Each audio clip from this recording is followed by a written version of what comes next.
United States, or maybe the lack thereof, depending on how you look at things dealing with the White House and maybe too much power, police brutality, depending on what side of the street you're on, where all of this is coming down. For the past, well, I guess we're wrapping up week number 3 of demonstrations. Some have been peaceful, certainly in our backyard, very, very peaceful. Other places within the country, there have been, as we know, some protests that have gone wild, rioting and looting. And there have also been calls for the police and their powers to be changed, minimized, in some places deleted out of schools. Now, most of these marches have been taking place in major U.S. cities: Boston, Seattle, Minneapolis, Washington, D.C., Los Angeles, the big major cities. And then some of the minor cities or gateway cities like New Bedford. But over the past, let's say, a couple of weeks, week and a half, we have seen here in our Buzzards Bay corridor some peaceful demonstrations in Mattapoisett, yesterday in Rochester, Dartmouth last Saturday, where I witnessed quite a few people standing outside the Dartmouth Mall. It wouldn't have done them any good to be inside the Dartmouth Mall because it wasn't open. The other thing that I've noticed with the protests in our backyard is the overwhelming number of white people to black people. Well, part of that could be, well, there are a lot more white people in our area than black people. But the other thing is the cause, the timing, the video. But one of the things I have to admit I did not expect, and I'm going to be honest, I have mixed emotions about it. Not that I think it's bad, but I wonder about the ramifications down the road. Many of these marches, these peaceful protesters, these daytime demonstrations are being organized by very nice white people. The march today in Acushnet is one such. The co-organizer is Kira Hamilton, and Kira joins us today on Brian's Beat. Kira, good morning. Welcome to the show. Good morning. Thanks for having me. Glad to have you. So let's put the rubber to the road. How does a white female from Fairhaven get involved with a peaceful Acushnet march? Yeah, that's a great question. And we have been, me and my co-organizer, Addie, have been, inspired by the protests happening around the country and even locally, as you had mentioned, in New Bedford, Mattapoisett, Dartmouth. And, honestly, this all kind of came to fruition over Facebook. There were, people in the Acushnet Facebook group that were interested in having a march or demonstration in Acushnet to bring, light to some of the residents in Acushnet who, may not be understanding or may not be as aware of these injustices that are happening, across our country at this time. And we kind of stepped up to help organize. And, while we are organizing things, we're, making the plans as to where, we're going to go. We're going to, start a Gifts to Give. We're going to proceed to Town Hall for our peaceful demonstration and then march back. We've made those logistical plans, but our goal is to be hearing the Black voices in our community. That's what we want. We want the members of our community to be hearing the Black voices and to be hearing their experiences, and we want to shed light on exactly what is going on in our country right now. So as you say that, Kira, what Black voices from Acushnet will folks be hearing from today? There are several that we have spoken to there are several people that have come forward that have expressed that they've experienced racism within the Acushnet school system. So there are several speakers there. And also, voices from local communities such as New Bedford, will be joining us to help, kind of bring their perspective as well to the Acushnet area. I mean, geographically, New Bedford and Acushnet are, right next to each other, just the same as I'm in Fairhaven, but I'm, right next to Acushnet. So we are a community, and even though, we are separate towns, this is a community approach. We're bringing, the awareness that right next door, there are, all of these protests that have been happening. We're trying to bring that energy and that, those experiences into our community, into our Acushnet community. So you talk about the energy, the vibe, so to speak. How welcoming are the taxpayers, the residents of Acushnet to all of this going down? They may be thinking, well, I don't know about anything that's gone racist in our town. Why bring this to Acushnet? Right, and as I had mentioned, there are definitely people from Acushnet that are speaking that have experienced racism in Acushnet. I mean, I definitely, think that is, a concern in Acushnet.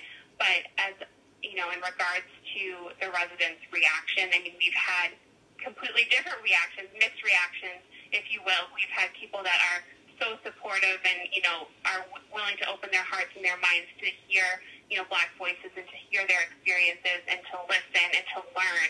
And at the same time, we've had people that have been saying, this is a peaceful town, we don't want this here. And I don't think that, that is something that is, we want to be able to bring, kind of the truth, like what is happening. And, this is a peaceful demonstration. We're not planning, there's, no violence in this.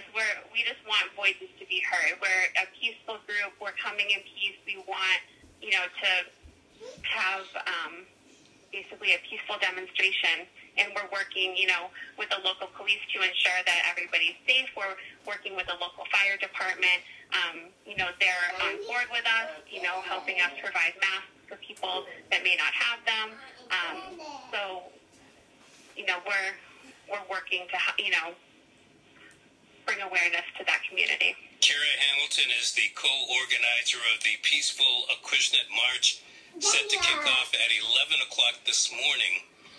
I mentioned earlier that I've noticed at marches in New Bedford and the folks standing out by the Dartmouth Mall last Saturday that there seems to be more white than black people there. I obviously, the area has many more white people, but do you think that it's gotten to a particular point where there are a lot of white people, no matter where we live in the United States, that they just don't want to take it anymore?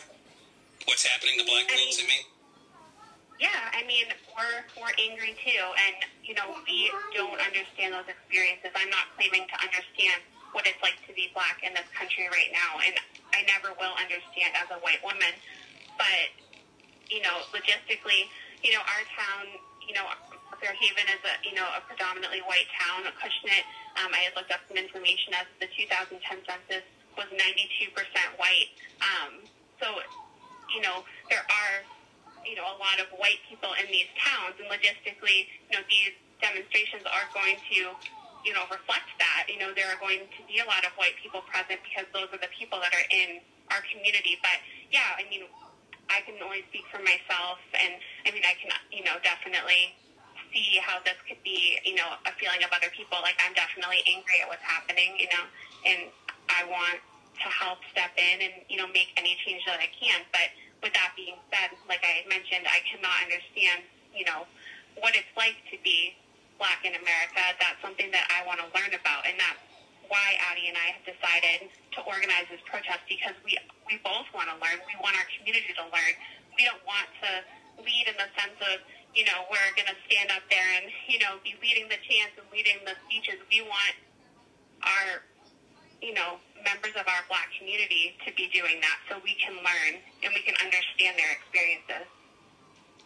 Look, I commend you for what you're doing.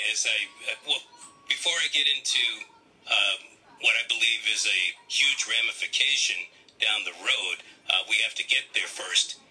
Since you're doing this program today, and you have already mentioned that you want people to have a little more awareness, what is the end goal here? So in other words, what do you hope happens? Police change? What are you guys really looking for? What needs to happen besides the fact that what I believe won't happen is the fact that racism is going to end, whether we're talking Acushnet or in any other city or town. What do you want to have happen here? Right, and I mean, we don't have a specific list of demands as a typical, I guess you would say, protest would. I mean, we're not standing outside the police station, we're not protesting like for specific demands. We would like to see changes happen. Some examples I can think of, we would like to see more training for police officers, more, training in psychology and subjects like that relate to the position. But I mean, as far as our particular end goal for this march is awareness. Like, we think that is a good starting point. And like you said, we're not going to end racism today. That it's not realistic to say that. But if we can even move one step in the right direction, I mean, that will be a success for us. And I mean, we want to hear the voices. I know I keep saying this, but it's true. We want to hear the voices of the Black people in our community and hear, what they want. We want to hear what we need to do to be better. We want to hear, what would make sense and what their, experiences have been in this community, in this area, and we want to listen to that and learn from that and grow from that. Well, I'm glad you said that because it helps lead into the final question for you this morning, and that would be, with two co-organizers who I believe are sincere with what they're trying to do here, without having Black organizers organizing this, it makes me wonder a couple of things, actually. One, why didn't they think about doing this? And number two, when a big meeting is necessary, who's going to organize it? And where, I can see a pull on one side compared to a push on the other. Do you know what I mean? Right. No, I understand that. And I think, going back to my previous point, is that it's unfortunately the lack of diversity in Acushnet. I mean, again, 92% white. That was 10 years ago. I'm not 100% sure because the statistics have not come out for the 2020 census yet. But, I'm guessing it's still probably around there. Our community is predominantly white. And, we have, people that are, willing to speak, I guess, we're, in a sense, you call it as kind of leaders, like, excuse me, like we're organizing this and we're, trying to help with the logistics and we're doing this, but we don't want to be leaders. We're handing the megaphones today over to the Black members of our community. And we hope that this, incites a change. Again, I know we're not going to end racism today. I know that, this is not something that is going to be ended with one march, one protest, but I mean, we can do our part. And as white women, like I had mentioned, we don't understand those experiences. So we want to learn and grow from this as well. Sounds good. Kira, thank you so much. I know you've got still more planning to do with all of this, so I appreciate your time this morning. Yes, absolutely. Thank you so much for having me. Please, you're very welcome. Kira Hamilton, one of the co-organizers of today's peaceful Acushnet March, joining us on Brian's Beat.